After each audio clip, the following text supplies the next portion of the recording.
ক্ষমতা গ্রহণের 1 বছর পার হলেও জনগণের মধ্যে এখনো সরকারের প্রতি অবিশ্বাস। মানুষ এখনো সরকারকে শত্রু মনে করে।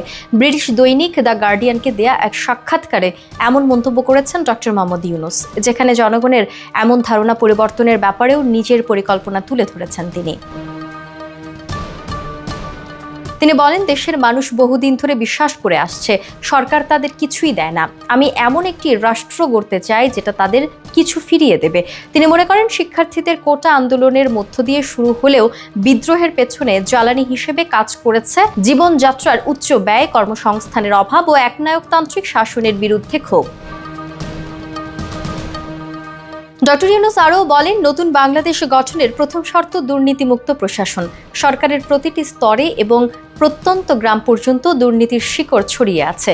তিনি বলেন, পাসপোর্ট বানাতে, ব্যবসার লাইসেন্স নিতে সব জায়গায় ঘুষ দিতে হয়। প্রতিটি স্তরে লুটপাট চলে। সরকারকে মানুষ শত্রু ভাবে, যাকে প্রতিনিয়ত প্রতিহত করে টিকে থাকতে হয়।